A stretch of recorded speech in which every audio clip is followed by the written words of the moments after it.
Hello everyone, welcome back to another episode of Chasing the Cup. I'm your host, Will England, and in this episode, I'm going to be reviewing the throwback races from Darlington. I'll also review the paint schemes from those races from this past weekend. I'll also go over the news, and we're going to preview this weekend's races at Kansas. But first, let's take a look at the results from Darlington. Joey Logano gets the win controversially at Darlington, followed by Tyler Reddick in second. Justin Healy, who has a good run, finishes third. Kevin Harvick finishes fourth. Chase Elliott finishes fifth. Christopher Bell finishes sixth. Michael McDowell has a good run and finishes seventh. Ricky Stenhouse Jr. also has a good run and finishes eighth. Austin Dillon finishes ninth. And Daniel Suarez rounds out the top 10. I tell you what, that was a great race. You got some great passing opportunities. The track was hard to drive. You got cars slipping and sliding with the old track surface. And of course, we gotta talk about that finish. On the restart, Byron got a little bit into Joey, just sent him up toward the wall. He didn't put him in the wall, but Byron let him back down. But then Joey decides, I'm gonna wreck this kid. He gives him a nudge and he sends him straight into the wall. And Joey Logano ends up getting the victory, and none of the other drivers have a chance to run him down. And of course, because it's Joey Logano, and based off of what he did, the fans booed him loudly, which I'm not surprised about, because people do not like Joey Logano. People like Kyle Busch, people like Kevin Harvick, some people like Denny Hamlin, but no one seems to like Joey Logano, except maybe some of the fans that didn't like the Hendrick guys, and they're the ones that were cheering Joey. But the majority? No. So, I'm gonna give my thoughts. In my opinion, that was kind of a chicken poop move that Joey Logano made. I mean, all William Byron did was nudge him a little bit towards the wall. He didn't hit the wall or anything, and he let him back down. There's nothing wrong that warranted giving him a shot into the back and sending him straight into the wall. That's unnecessary, Joey. That's ridiculous. I mean, come on. Now, if William put me into the wall, sure, I would have wrecked him, but he just gave him a little nudge. And Joey got so upset and a crybaby, and he decided to bump him and put him in the wall. And he said it was payback. Really? Payback for that? That's just ridiculous. Joey's in over his head. That's why a lot of people don't like Joey, because the way he drives. It's the same thing that he did to Matt Kenseth. Except Kenseth didn't hit the wall, but he did put Byron in the wall from that bump. Now sure, as a Jeff Gordon fan, I know that there's the bump and run, but bump and runs are pretty much clean. You just hit the bumper and send them up the track and they don't crash or hit the wall. What Joey did, he hit him real hard and sent him in the wall. That's what I call wrecking. There's a difference between bump and runs and wrecking. And a lot of people seem to be confusing this incident with bump and runs. That wasn't a bump and run, that was a bump and dump, if you ask me. He just straight up rammed him in the butt, and up into the wall he went. So he just dumped him, rammed his butt, and sent him in the wall. That's what it was. And it was clear that it was on purpose, and it was not warranted. So I expect William Byron to try and pay him back soon. I don't know where, he's gonna try. And William Byron needs to stand up for himself instead of just calling him an idiot. William Byron needs to stand up for himself and say, Joey, I didn't like what you did. If you do it again, I'm gonna punch you in the face, because I did not like that.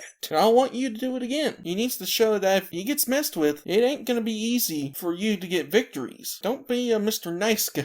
Don't be a Truex in 2018 after getting the bump and run from Joey, and then he said, he won the battle, but he ain't win the war, and he won the war. So don't do that. Just get out there and race him, rough him up, show him that you ain't gonna be had with. So great race and a controversial finish. Overall, a very solid race for Cup. Next for Xfinity, Justin Allgaier breaks his winless streak and wins at Darlington, followed by Noah Gragson in second, Riley Herbst in third, John Hunter Nemechek in fourth, Sam Mayer in fifth, Landon Castle in sixth, Brandon Jones in seventh, AJ Allmendinger in eighth, Austin Hill in ninth, and Daniel Hemrick rounds out the top 10. And that race was good overall too, but the finish was kind of lackluster. It could have been a little interesting with the worn out tires, but that didn't really happen. Instead, we just got an overtime restart and Allgaier just straight up drove away. It could have been interesting if Barry and Allgaier raced each other for the victory, but Barry decided to jump the restart. That led to him getting a penalty. So overall, a good race, but it's not as good as the Cup race. Next for trucks, John Hunter Nemechek gets his first win of the season, followed by Carson Hocevar, who finishes second again. Grant Enfinger finishes third. Ty Majeski finishes fourth. Parker Kligerman finishes fifth. Ryan Preece finishes sixth. Zane Smith finishes seventh. Tyler Ankrum finishes eighth. Todd Bodine has a good run and finishes ninth. And Matt DiBenedetto rounds out the top 10. And this race was better than Xfinity, but in my opinion it wasn't as good as Cup. But overall this was a very solid race as well. But we gotta talk about the front stretch interview. Once again, the point that I made a couple weeks ago continues to be true, that sometimes being near fans is not good, especially if there's bad fans that really hate someone like the driver. And that showed itself on Friday night because someone threw a beer can at John Hunter Nemechek during his interview. Out of nowhere, you just hear bang! I'm like, what was that? And then I take a look at the replay, and it was a beer can. The fan just straight up threw a beer can at John Hunter Nemechek. Why would you do that? Is it because you hate him? Is it because he drives for Kyle Busch? Does he win too much? Tell me, why is that necessary? Maybe I guess he was drunk and he drank too much and he said,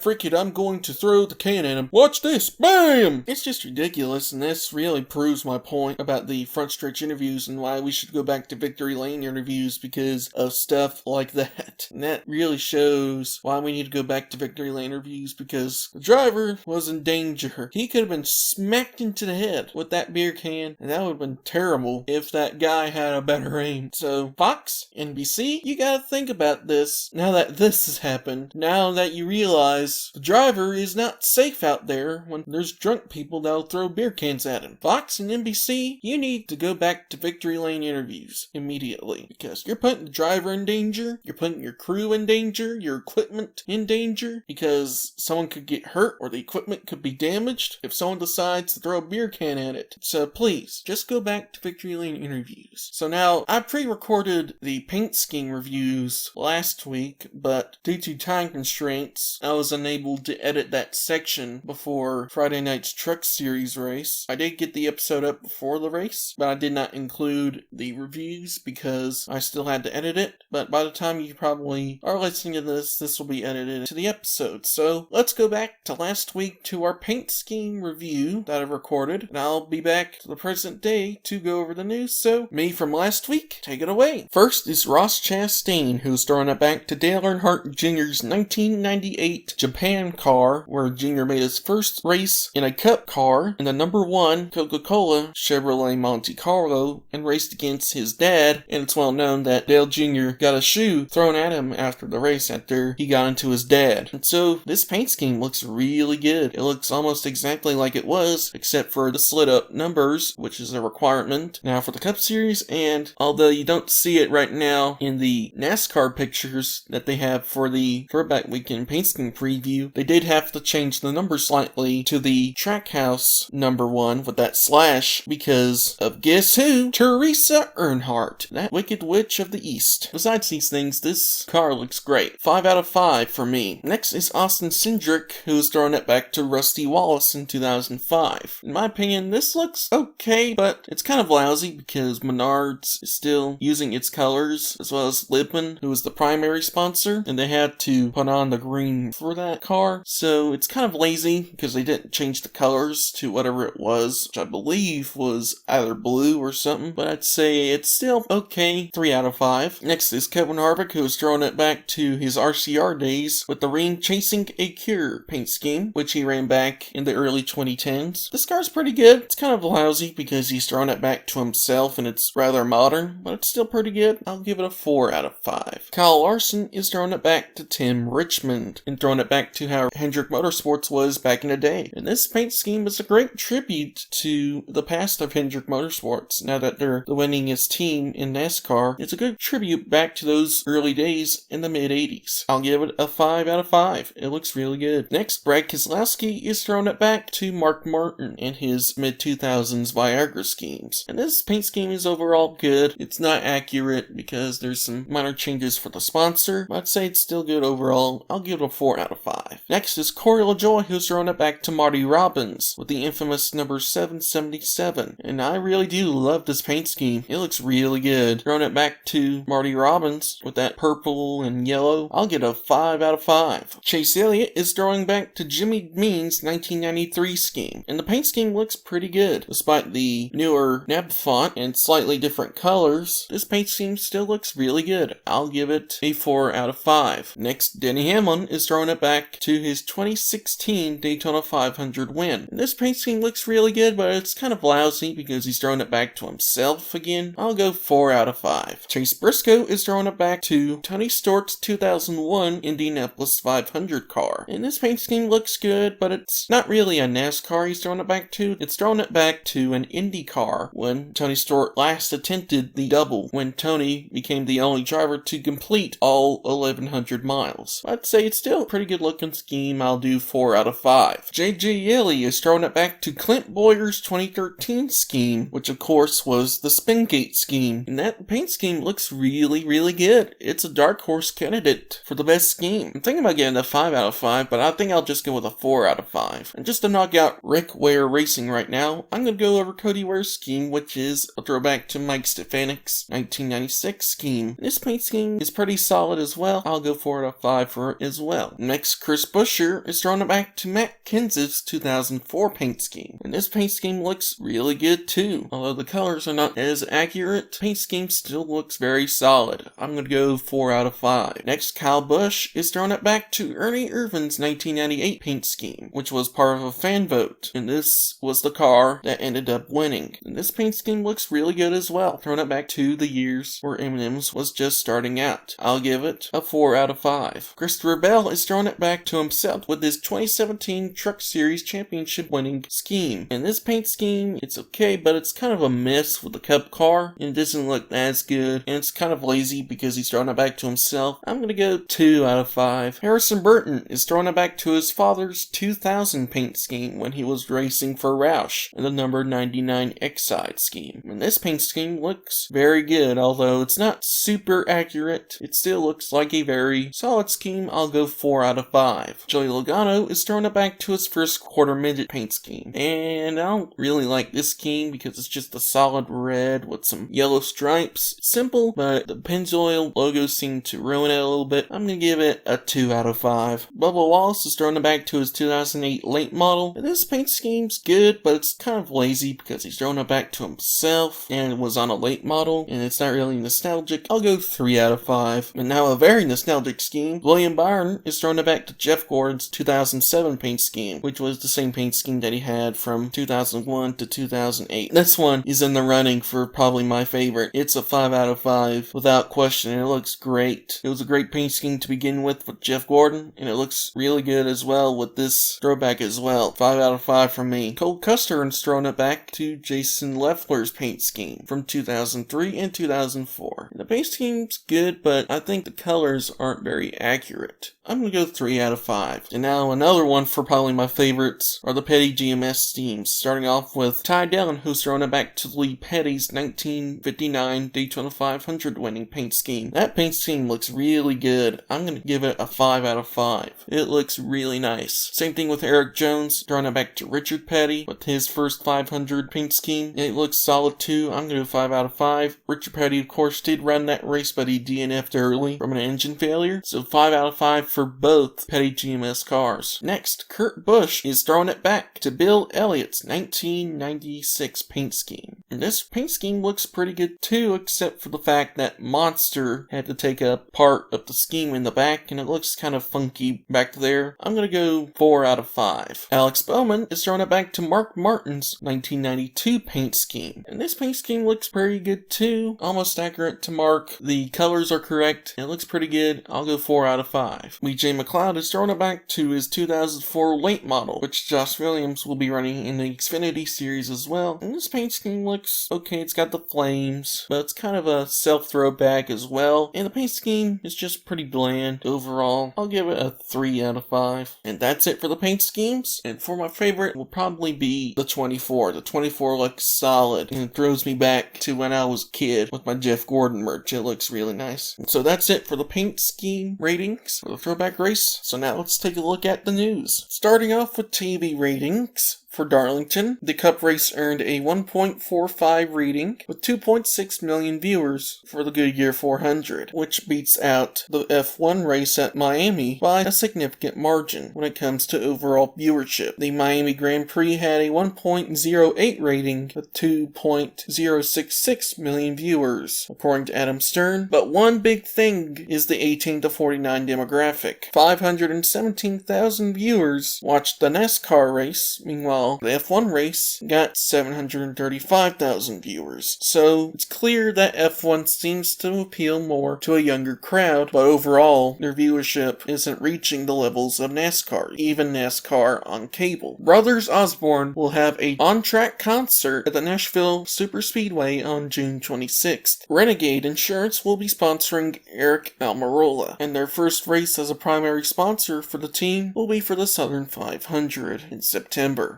DoorDash is going to be the title sponsor of the truck race at Sonoma. It'll be called the DoorDash 250. CRC Industries will also be the title sponsor for the truck race at Pocono. It'll be called the CRC Breaklean 150. A Confluence Festival has been created to celebrate the inaugural Cup weekend at Gateway. Chase Elliott will be competing in the SRX season finale in July at Sharon Speedway, along with Ryan and Dave Blaney. King's Hawaiian will be sponsoring Brad Keselowski for 2 races. These races will be Kansas and Nashville. Trevor Bayne, during the next couple of weeks, will be on standby for Kyle Busch because their surrogate is expected to be delivered sometime in the next couple of weeks. So Bayne is needed. He'll be there to stand by at Kansas. He was there for Darlington, but he wasn't needed then because Kyle Busch wrecked out, of course. But if Bayne is needed, he'll be put into the car. An update for the Goodyear tire test at Pocono. The test has been rescheduled for Wednesday, May 11th. And finally, O'Reilly Auto Parts will be sponsoring the truck race at Mid-Ohio. It'll be called the O'Reilly Auto Parts 150. And so that's it for this week's news. So now let's preview this weekend's races at Kansas. First we have the truck race, which is the Heart of America 200. The race will be 134 laps and 201 miles. And the race will be on May 14th at 8 p.m. Eastern Time. And so for my pick, I'm going to go with Chandler Smith. Chandler Smith won at Vegas, which is similar to Kansas, and he's been running good this year, so I think he'll get his second win of the season at Kansas. No Xfinity this weekend, so let's move on to the Cup race, which is the Advent Health 400. The race will be 267 laps and 400 miles, and the race will be on May 15th at 3 p.m. Eastern Time. And so for my pick, I'm going to go with Kyle Busch. Kyle Busch was in a position to win at Las Vegas, but a restart took him out of contention because Larson and Bourbon were there to take it away from him. But I think this time he'll get redemption, and I think he'll win this weekend at Kansas. And so that's going to be it for this week's episode. If you enjoyed this episode, please like and subscribe for more. And if you're going out to Kansas this weekend, I hope you have a good time. And if you're not, have a good time wherever you are, and I'll see you next week.